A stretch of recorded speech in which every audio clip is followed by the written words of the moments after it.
అందరికీ నమస్కారం. ఈరోజు మనం 4th క్లాస్ 3rd లెసన్ దేశమును ప్రేమించుమన్నా అనే పాఠం యొక్క సాధనా పత్రాలని చూడబోతున్నాము ఈ వీడియోలో. అందులో భాగంగా సాధనా పత్రం 1 చదవడం వ్యక్తపరచడం. కింది పేరాను చదవండి, ప్రశ్నలకు సరైన సమాధానాలు రాయండి. ఆంధ్రప్రదేశ్లోని శ్రీకాకుళంకు చెందిన కరణం మల్లేశ్వరి చిన్నప్పటి నుండి పట్టుదల కలది. ఆమె క్రీడలపై మక్కువ ఎక్కువ, ముఖ్యంగా వెయిట్ లిఫ్టింగ్ మీద ఆసక్తి పెంచుకున్నది. ఎందరో కష్టసాధ్యం అన్నా కూడా పట్టుదలతో అతి కష్టం మీద శిక్షణ పొంది భారతదేశానికి వెయిట్ లిఫ్టింగ్లో ఒలింపిక్ పతకాన్ని సాధించింది. ఆమె ప్రతిభకు గుర్తుగా అనేక అవార్డులు, పురస్కారాలు లభించాయి. ఇది పారాగ్రాఫ్. ఇందులో క్వశ్చన్స్ చూద్దాం. ఫస్ట్ వన్, ఒలింపిక్స్లో డాష్ సాధించడం చాలా కష్టం అంటే పతకం సాధించడం చాలా కష్టం. నెక్స్ట్, దేశానికి ఒలింపిక్ పతకము సాధించిన తొలి మహిళ ఎవరు అంటే కరణం మల్లేశ్వరి గారు. భారతదేశానికి ఒలింపిక్ పతకాన్ని సాధించిన కరణం మల్లేశ్వరిని మీరు ఎలా అభినందిస్తారు అంటే మన దేశానికి కీర్తి తెచ్చిన మల్లేశ్వరి గారికి అభినందనలు. ఫోర్త్ క్వశ్చన్, కరణం మల్లేశ్వరికి క్రీడలంటే ఇష్టం కదా, మీకు ఇష్టమైన క్రీడ గురించి రాయండి. నాకు క్రికెట్ అంటే ఇష్టం. పాఠం ఆధారంగా గేయ చరణాలకు తగిన భావాన్ని రాయమన్నారు. ఇక్కడ చూద్దాం. ఫస్ట్, సొంత లాభం కొంత మానుకు అంటే సొంత పనులు కొన్ని మానుకొని అని అర్థం. పొరుగు వారికి తోడ్పడవోయ్ అంటే ఇతరులకు సహాయపడాలి. దేశం అంటే మట్టి కాదోయ్, దేశం అంటే కేవలం రాళ్ళు రప్పలే కాదు, దేశం అంటే మనుషులోయ్, దేశం అంటే జనసమూహం అని అర్థం. ఈ విధంగా సాధనా పత్రం 1 కంప్లీట్ అయింది. సాధన పత్రం 2కి వెళ్తే చదవడం వ్యక్తపరచడం. పారాగ్రాఫ్ చదివి ప్రశ్నలకు సమాధానాలు రాయవలసి ఉంటుంది. భారత స్వాతంత్ర చరిత్రలో అల్లూరి సీతారామరాజు ఒక విప్లవ యోధుడు. బాల్యంలో తండ్రి చనిపోవడంతో సీతారామరాజు జీవితంలో పెను మార్పులు వచ్చాయి. చదువు ఆగిపోయింది. సీతారామరాజులో దైవభక్తి, నాయకత్వ లక్షణాలు, దానగుణం అధికంగా ఉండేవి. సీతారామరాజు మన్యం వాసులలో చైతన్యం తెచ్చి బ్రిటిష్ వారితో పోరాటానికి సిద్ధం చేశాడు. ఇందులో ఫస్ట్ క్వశ్చన్, అల్లూరి సీతారామరాజు ఎవరిని చైతన్యపరిచారు అంటే మన్యం వాసులను. సీతారామరాజు చదువు ఎందుకు ఆగిపోయిందంటే బాల్యంలో తన తండ్రి చనిపోవడం వలన. థర్డ్ క్వశ్చన్, సీతారామరాజులో ఉన్న గొప్ప గుణాలు ఏమిటంటే దైవభక్తి, నాయకత్వ లక్షణాలు, దానగుణం. ఫోర్త్ క్వశ్చన్, సీతారామరాజు మన్యం వాసులలో చైతన్యం తెచ్చి బ్రిటిష్ వారితో పోరాటానికి సిద్ధం చేశాడు. ఇక్కడ పోరాటానికి అనే పదము యొక్క అర్థం రాయమన్నారు, అంటే యుద్ధానికి. నెక్స్ట్, గేయ పాదాలను పూరించమన్నారు. చూడండి. పాడి పంటలు పొంగిపోర్లే, దారిలో నువ్వు పాటు పడవోయ్, తిండి కలిగితే కండ కలదోయి, కండ కలవాడేను మనిషోయి. నెక్స్ట్, చట్టాపట్టాలు పట్టుకొని దేశస్థులంతా నడవవలెనోయ్, అన్నదమ్ముల వలన జాతులు మతములన్నీ మెలగవలెనోయ్. ఈ విధంగా సాధనా పత్రం 2 అనేది మనకు కంప్లీట్ అయిపోయింది. సాధనా పత్రం 3, పేరాను చదివి అభ్యాసాలు చేయండి. పిల్లలందరం కిచెన్ గార్డెన్ ఏర్పాటు చేసుకోవాలని మా పాఠశాలలో గుంటలు తవ్వి రకరకాల కూరగాయల మొక్కలు, ఆకుకూరలు నాటుకున్నాము. వాటిని చక్కగా కంచె ఏర్పాటు చేసుకొని ప్రతిరోజు నీళ్లు పోసాము. పండిన కూరగాయలను, ఆకుకూరలను మధ్యాహ్న భోజనంలో వినియోగించుకొని మేము పౌష్టికాహారం తీసుకున్నాము. ఇక్కడ సరళాక్షరాలను గుర్తించి గడులలో రాయమన్నారు. రాసాము. వాటికి సంబంధించిన పదాలు ల అంటే లత, దయ, నెక్స్ట్ రగడ, తల, కల, చలం, ఈ పదాలు రాసాము సరళ అక్షరాల పదాలతోటి. నెక్స్ట్, పై పదాలతోటి వాక్యము లత దయగల అమ్మాయి అని రాసాము. లత దయగల అమ్మాయి. నెక్స్ట్, గుణింత అక్షరాలు రాయమన్నారు. చూడండి. ఇక్కడ గుణింత అక్షర పదాలు రాసాము. కో, వా, గు, కు, మో, పో. ఇక్కడ గాకి గానుగా రాసాము. తర్వాత చేకి చెరువు రాసాము. గా గాలి, కో కోడి, వా వాగు, కూ కూలి, ఈ విధంగా రాసాము. తర్వాత పదాలను ఉపయోగించి ఒక వాక్యం రాయమన్నారు. చెరువులో నీరు ఉంది.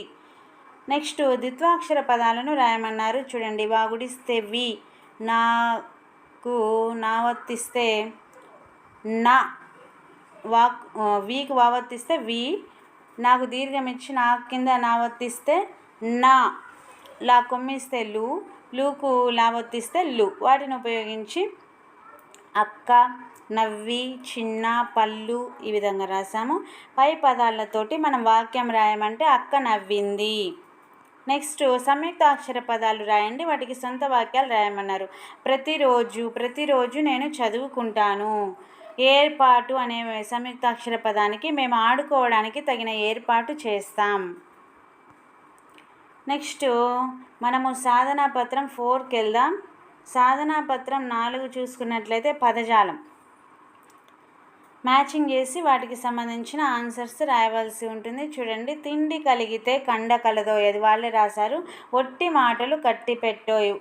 నెక్స్ట్ ఒట్టి గొప్పలు చెప్పుకోకోయ్, పొరుగు వారికి తోడుపడబోయ్, చట్టా పట్టాలు పట్టుకొని. దాని తర్వాత ఒకే పదంలో 2 సార్లు వచ్చే ద్విత్వాక్షర పదాలు రాయమన్నారు.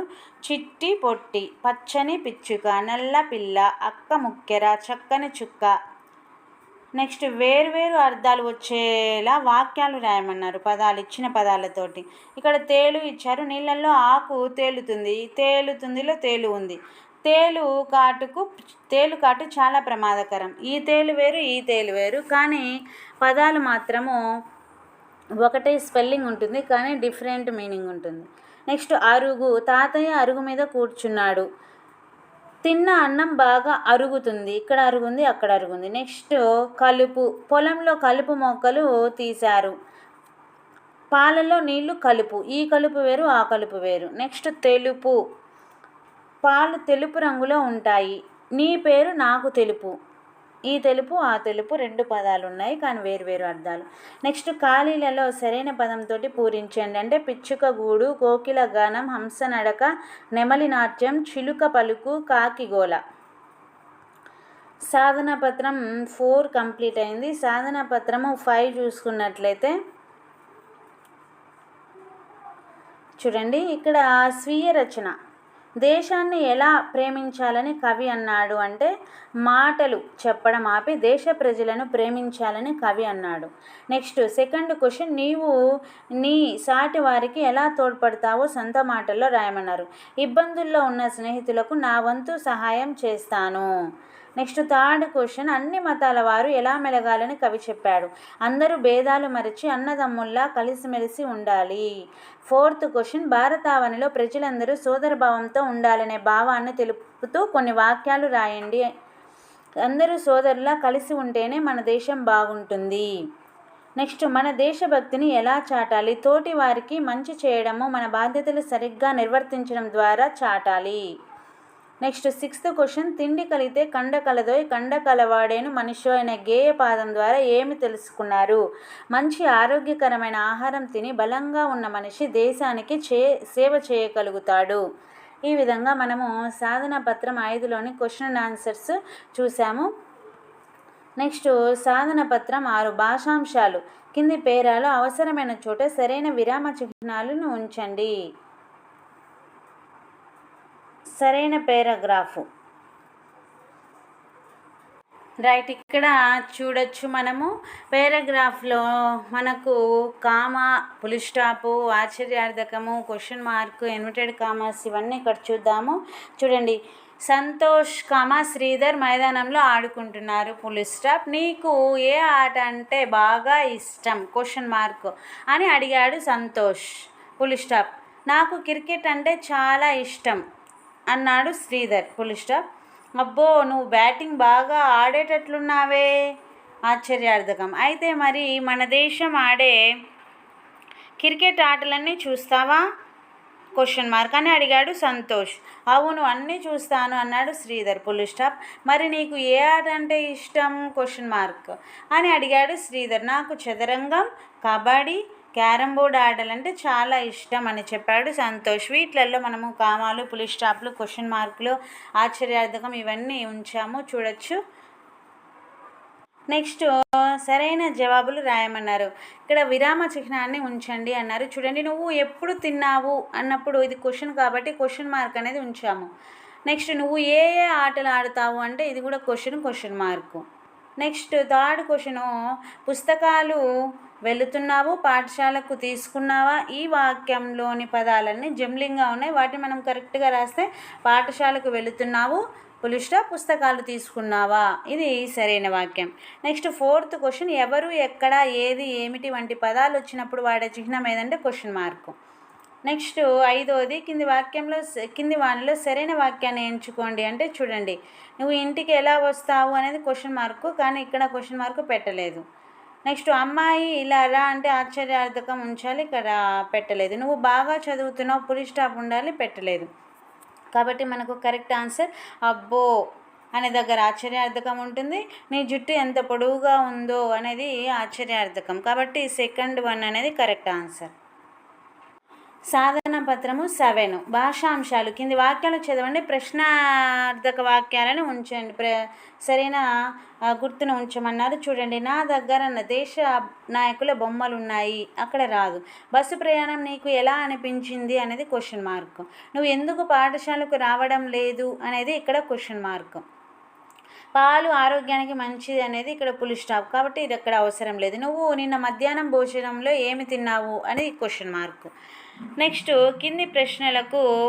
కింది పదాలలో ప్రశ్నార్థక గుర్తును ఏ పదం వచ్చినప్పుడు వాడుతాము అంటే ఉన్నారు, తిన్నారు, ఇక్కడ, ఎక్కడ అనే పదానికి మనం వాడతాం, కాబట్టి ఈ అనేది కరెక్ట్ ఆన్సర్. నెక్స్ట్ ఆశ్చర్యార్థకము, ప్రశ్నార్థకం గుర్తులు ఉపయోగించి కొన్ని వాక్యాలు రాయమన్నారు. చూడండి, ఆహా ఎంత బాగుందో, వామ్మో పెద్ద పాము, అయ్యో పడిపోయాడు, నీ పేరేమిటి, ఇది క్వశ్చను. నువ్వు ఎక్కడ ఉన్నావు అనేది క్వశ్చను.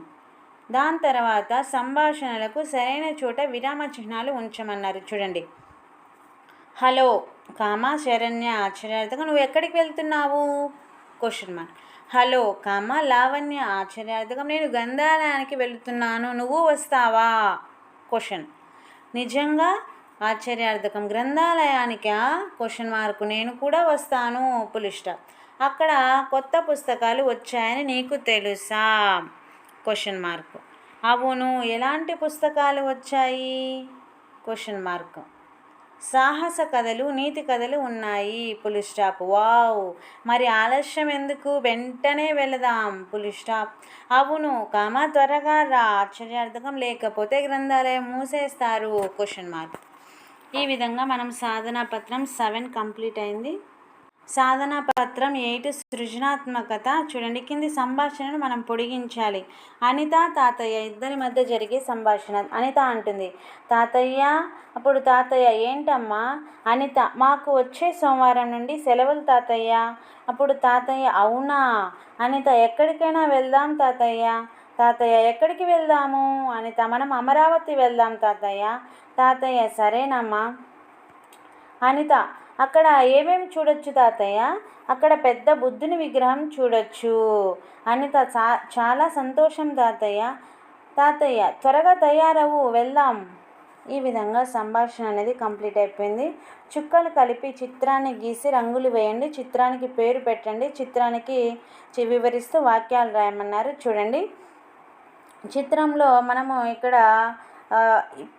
చిత్రాన్ని చూసి పేరు పెట్టమన్నారు. ఆటల మైదానం అని పెట్టచ్చు, లేకపోతే పిల్లల మైదానము, లేకపోతే ఇంకా మనకు తోచినటువంటి టైటిల్ని మనం పెట్టుకోవచ్చు. నెక్స్ట్ ఇక్కడ వాక్యాలు చూసుకున్నట్లయితే, చిత్రంలో ఒక అబ్బాయి అమ్మాయి ఉన్నారు, వారు బంతితో ఆడుకుంటున్నారు, పిల్లలు సంతోషంగా ఉన్నారు, అక్కడ ఒక బకెట్ ఇది అక్కడ ఒక బకెట్ కూడా ఉంది, వారు మైదానంలో ఉన్నారు. ఈ విధంగా మనము వాక్యాలు రాయవచ్చు. పిక్చరు రంగులు వేసిన తర్వాత ఎలా ఉందో మనం ఇప్పుడు చూద్దాం. రంగులు వేసిన తర్వాత ఈ విధంగా అందమైన పిక్చర్ అనేది తయారవుతుంది. చివరగా నేనేమి నేర్చుకున్నాను. కింది వానిలో సంయుక్తాక్షర పదాన్ని గుర్తించమన్నారు. చూడండి, ఇక్కడ సంయుక్తాక్షర పదం ఎక్కడుంది. ఇది ద్విత్వాక్షర పదము, ఇది కూడా ద్విత్వాక్షరం, ఇది ద్విత్వాక్షరం, కాబట్టి పొంగి పొర్లే ఈ అనేది కరెక్ట్ ఆన్సర్ అవుతుంది. నెక్స్ట్ ఖాళీలలో సరైన పదాలు రాయమన్నారు. జాతి, జాతులు, కబురు, కబుర్లు, చేయి, చేతులు, చిత్రం, చిత్రాలు. కింది పేరాల అవసరమైన చోట విరామ చిహ్నాలు ఉంచమన్నారు. రాజు, గీత, వాణి మరియు తాతయ్య కలిసి జంతు ప్రదర్శనశాలకు వెళ్ళారు పులి స్టాప్. అబ్బో ఆశ్చర్యార్థకం, ఇది ఎంత పెద్దదో ఆశ్చర్యార్థకం అన్నది గీత, చివరిలో పులి స్టాప్. తర్వాత పేరాను చదివి ప్రశ్నలకు జవాబులు రాయండి. చెట్లు మనకు నీడను, పండ్లను, మరియు కలపను, ఆక్సిజన్ ఇస్తాయి. చెట్లను నరికివేయడం వల్ల అడవులు తగ్గిపోతున్నాయి. దీనివల్ల వర్షాలు తగ్గి కరువులు ఏర్పడుతున్నాయి. కాబట్టి మనమందరం చెట్లను నాటి వాటిని సంరక్షించుకోవాలి. ఇలా మన జీవితంలో చెట్లకు ఎంతో ప్రాధాన్యత ఉంది. చెట్లు మనకేమి ఇస్తున్నాయి? ఆక్సిజన్. అడవులు ఎందుకు తగ్గిపోతున్నాయి? చెట్లను నరికివేయడం వల్ల.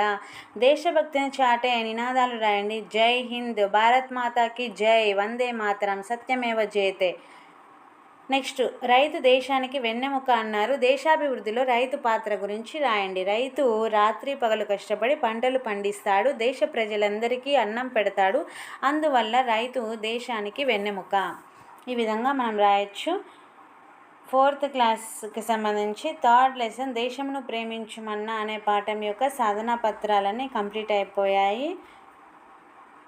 మన ఛానల్లో ఇక్కడ డివిఎస్ స్టడీస్కి వెళ్ళి ఇందులో ప్లేలిస్ట్ బటన్ నొక్కితే ఇక్కడ మనకు ఈ ఛానల్లో ఉన్నటువంటి 5th క్లాస్ టెక్స్ట్, 5వ తరగతి సాధన, ఇందులో ఉన్నటువంటి లెసన్స్ మీరు నేర్చుకొని డెవలప్ అవ్వచ్చు పిల్లలు కూడా.